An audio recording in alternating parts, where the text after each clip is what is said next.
Hello and welcome to Chapter 13, The Courts from the American Government, Open Stax Textbook, 3rd edition. So in this chapter, we'll be talking about the U.S. court system and how the system came about, this type of justice system that we use here in the United States.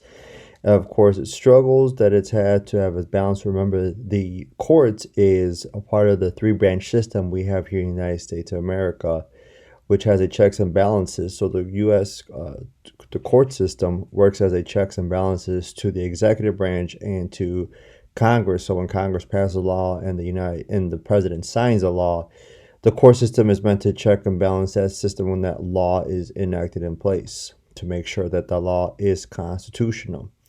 So the U.S. courts pride themselves in two achievements, and that is part of, again, as I mentioned, the systems of checks and balances, and of course protect individual rights against societal and governmental oppression. So when the United States government or state systems decide to make laws that may violate an individual's rights, then of course the court systems step in. So you can see here one of the major battles that have happened in the court system is marriage equality between same-sex couples. That has been a fight. That was a fight for many, many, many years, decades. And of course, the court system stepped in and allowed for same-sex across the 50 states. The Supreme Court, of course, you can see here, this is the building in D.C. Was not complete until 1935. And of course, if you go, you will see the equal justice under law. And of course, John Jay was the first Chief Justice of the Supreme Court, but resigned to become governor of New York. And of course, Justice John Marshall, who served as Chief Justice for 3-4 years. And of course, as one of the most, even though he didn't serve for many, many years, Justice John Marshall was probably one of the most influential judges, U.S. Supreme Court justice in history, just in a short time span. The courts are the protection of individual rights. So, as we mentioned, the courts look at specific cases, with questions that enable us to focus on whether or not the government is intruding on individual rights and protecting those. So, the court systems, of course, we're looking at the U.S. courts, has not always gotten cases correct over time. It has better improved itself. If you look at over the history, the U.S. Supreme Court voted separate but equal at a time being, and of course it erred that. And so, of course, there's been cases throughout the history where the Supreme Court has ruled in favor of not justice of what people would seem as justice or equality, but of course it is fixed as errors. So cases involving individuals, you see here one of the most famous cases, Brown versus Board of Education, which said that public schools must be desegregated at one point in time. As I mentioned, separate but equal was the rule of law for many years after the Civil War. But of course, it did not take until Brown versus Board of Education to finally say that public schools cannot be desegregated, which started and rose in the Civil Rights Movement. Gideon versus Warren Wright, this was poor criminal defense must be provided an attorney. Of course, this was Gideon, one of the individuals here in the cases, was in jail and was not providing an attorney. And of course, this law made a precedent that, of course, people who could not afford an attorney would be given one for them, a public defender. And of course, we have Miranda versus Arizona. Criminal suspects must be read the rights. If you've seen famous television shows such as Cops, when you hear police officers say you have the right to remain silent, anything you used against you will be used in the court of law, and such and such. That, of course, when an individual is arrested, they must be read their rights. Roe v. Wade, which is, of course, this case is still going. And of course, it's been ruled. But however, individuals in certain sectors of the community has to continue to fight this case, who believe that abortion should not be allowed, and others, continue to fight that abortion should be a legal right of a woman with the right to choose. McDonald versus Chicago, right? An individual has the right to a handgun in his or her home. This was a very famous case, and you can see this was 2010. McDonald brought the case against the city of Chicago because for many years, in the city of Chicago, Chicago residents could not own a handgun. And of course, that clearly violates the Second Amendment rights for individuals in a particular city. And of course, fought this, and of course, individuals in the city of Chicago can now own handguns. Of course, you have to be registered to own a firearm legally. And of course, Riley versus California, police may not search a cell phone without a warrant. Obergefell versus Hodges, same-sex couple has a right to marry in all states. So you can see here that these cases have made tremendous impact on society. How the courts make public policy. Of course, legislators make the policy through statute and executive branch. The judicial branch influences policy.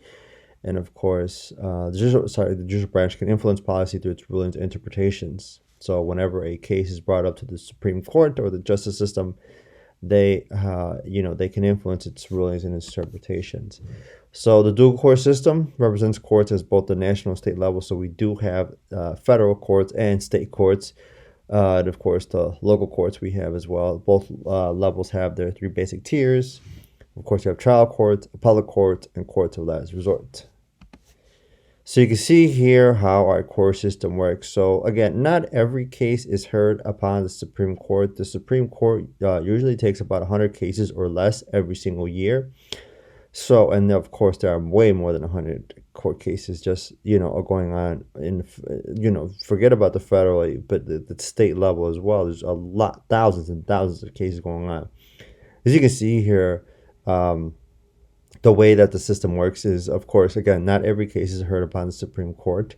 There are very few instances where it automatically starts at the Supreme Court, whether it's the state bringing a lawsuit against the federal government or vice versa. And of course, it starts at the Supreme Court, just for example. But of course, here you can see here how it has to work its way up to the Supreme Court. And of course, sometimes the Supreme Court does not hear the case and, that says, well, whatever the previous court ruled, it stands firm. Pros and cons of a dual court system, as we have. The pro, of course, each person has more than one court system to protect their rights. The con, of course, is this is the dual court system means that there are different courts in which a person can face charges for a crime. Of course, we are a nation, across the states, there are different laws, different rulings on laws, different cases.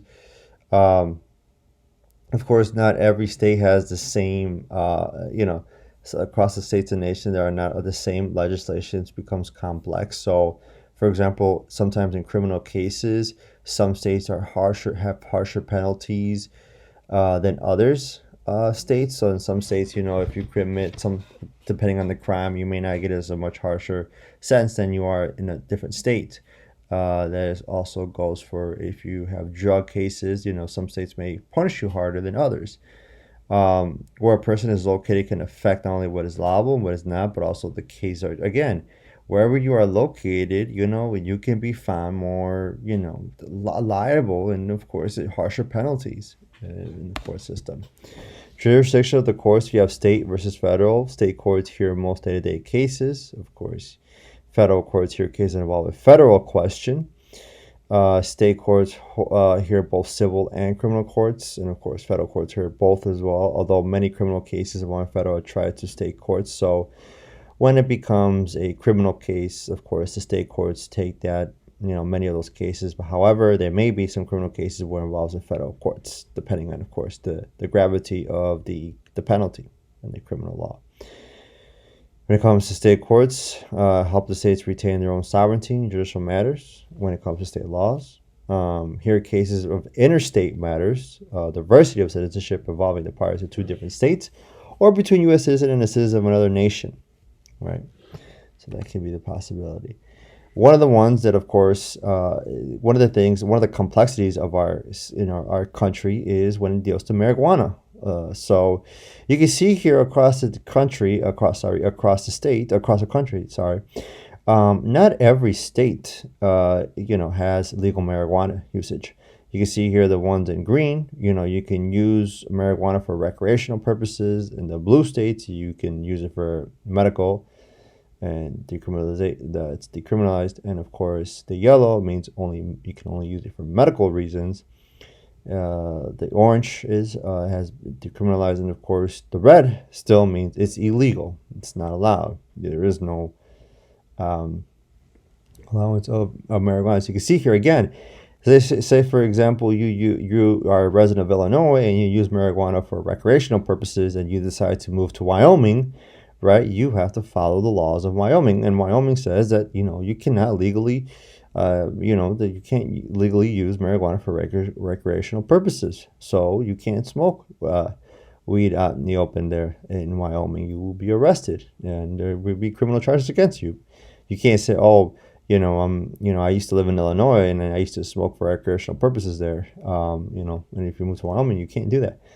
So again, you have to be careful at what state you move to, and know its laws there. The U.S. District Courts and Circuit Courts. So the district courts, there are 94 district courts across the country. These are trial courts of the national system in which federal cases are tried. No district court crosses state lines, and a single judge oversees each one. Some cases are heard by a jury and some aren't. Court of Appeals, that of course is the next court up after the district court. There are 13 Court of Appeals, and each court is by a panel of 3 judges who don't hold trials but instead review the rulings. So for example, if you had a case in a district court and you did not like the outcome of the case, you have the opportunity to appeal that case, and it goes to the Court of Appeals. The Court of Appeals may look at your case, and then if they saw that in the district court that it was not ruled, they did not feel like it was ruled legally. Look at the rules. They may overrule what the district court has said, or the Court of Appeals may say, you know what, no, the district court ruled it right, and of course you have to stick with what the district court said. So you can see here the U.S. Court of Appeals and its U.S. district courts. So you can see here the different districts that are going on here, and of course the purple is probably considered here on the left hand side over here on the West Coast is considered one of the most liberal Court of Appeals. And of course, the president of the court's operations, right? The U.S. court system operates on the principle of stare decisis, so stand by things decided. So of course, today's decisions are based largely on rulings from the past, and tomorrow's rulings rely on the decide today. Of course, that is our common law system, in which consistency of precedent ensures greater certainty and stability in our interpretations. And of course, adherence to precedent must then be ruled rather than the exception of litigants. Of course, we have to look at the legal facts. Now, how judges are selected for their positions. At the federal level, the president nominates a candidate to a judgeship. And of course, the president doesn't necessarily go through thousands of candidates. The names are provided to the president's office, and he has individuals who look into them. And of course, the president nominates those individuals for the federal level. The president's nominee is then discussed by the Senate Judiciary Committee. Of course, after a committee vote, the candidate must be confirmed by the majority of the full Senate. Finally, the individual is sworn in and takes office. All judges and justices in the national courts have served lifetime terms of office. So if you become a federal judge, it's a pretty sweet gig because you have job for eternity. Of course, if you are legal, capable of doing your job, and of course, if you don't cause any treason or do anything illegal in your job. So that's a pretty sweet, nice opportunity here at the federal level. The influence of the Supreme Court, the Solicitor General, if you ever heard that name, that position, is a lawyer who represents the federal government before the Supreme Court. So yes, the United States government has its own attorney, and it's called the Solicitor General, of course, appointed by the president and confirmed by the Senate. Most of the cases the Solicitor General brings to the court will be given a place on a docket. About 2/3 of those involve the federal government, which the United States is not the petitioner or respondent. The Solicitor General may choose to intervene or comment as a third party. And of course, you can see what else they do. So the President Obama, here you can see here the individuals who have recently, some of the recent nominees to the Supreme Court. Do you believe the federal judges, here's a review question to think about amongst yourself or your classmates, is do you believe federal judges should be elected rather than appointed? Why or why not?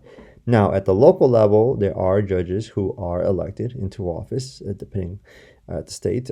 So there are local judges, but we're talking about the federal judges. Do you believe federal judges should be elected or rather than appointed? Why or why not?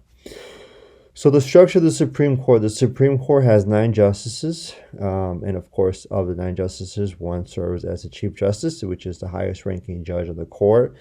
There are 8 associate judges, and of course, if you are a Supreme Court judge, you serve a lifetime on that job.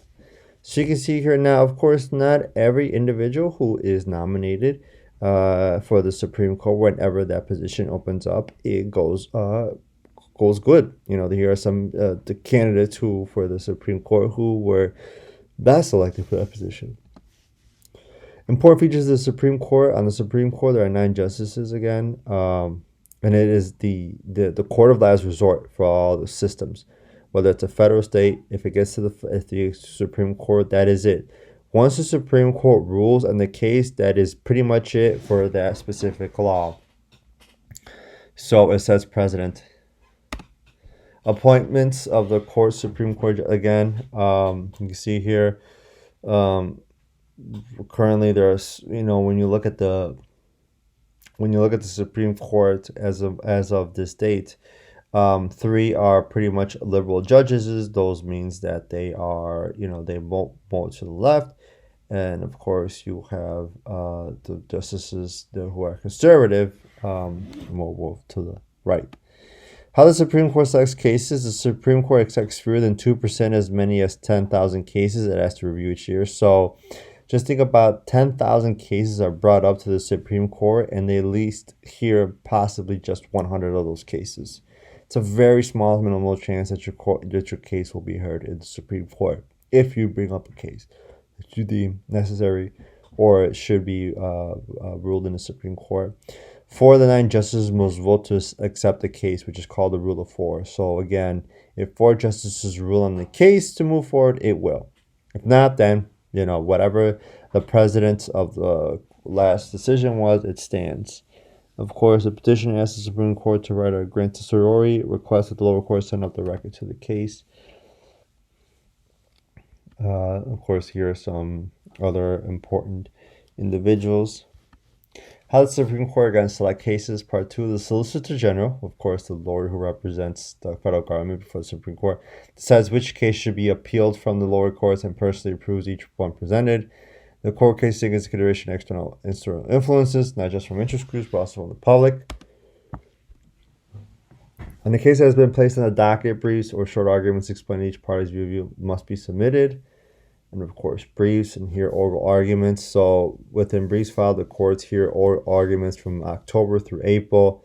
And of course, during oral arguments, each side always have 30 minutes to make their legal case. And of course, they will be grilled with questions. So you can see here individuals in 2015 with supporters of the marriage equality. Judicial opinions. Basically, the Court of Opinions has precedence for the future. So once a case has been decided by the Supreme Court, the Chief Justice assigns an individual to write the opinion, whether they were for or against, or abstain, or were for the case, but they saw a different ruling. The Supreme Court decisions are not always anonymous. However, the published majority opinion, of course, was that one, or explanation of the justice's decision, and of course, the dissenting opinion is the justice who went against the majority vote. And of course, if a justice agrees with the outcome of the case, but not with the majority's reasoning, that is called a concurrent opinion. So you can see here, legal case. Influence on judicial opinions. A justice's decisions are influenced by how or she defines his role as a jurist. So, of course, there are the individuals who who are considered judicial activists, who, of course, need to see that the Constitution is a living, breathing document, and those tend to vote more to the left. And, of course, there are justices who believe in judicial restraint, which leads them to say that the Constitution is a dead document. It's interpreted as it is written. And of course, justices' personal beliefs and political attitudes also may influence their decision making. Judiciary oversight by the government branches. So the executive and the legislative branches act as a check and balance. The president does this through judiciary nominations. And of course, Congress retains power to modify the federal court structure. And the most significant check on the Supreme Court is the executive and legislative branch on the implementation and enforcement.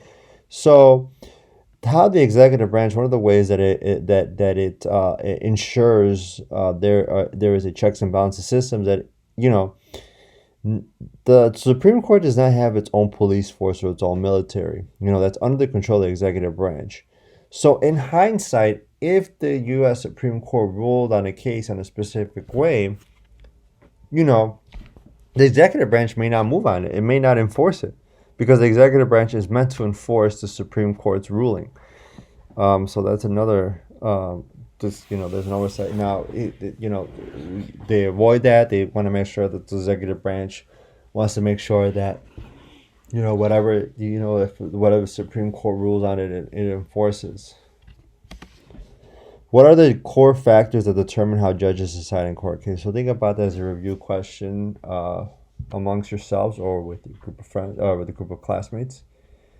So, of course, you can see here President Eisenhower sent federal troops to escort 9 black students, which was known as the Little Rock, into Arkansas High School to enforce the Supreme Court's order outlawing racial segregation. So when black students can go into white schools that were one time segregated, there was a ruckus in the South. And, of course, the president had to order federal troops to make sure that these students were not being harassed, or were allowed into the school. And that is it for chapter 13, the course on the Open Stax textbook, the American Government, 3rd edition.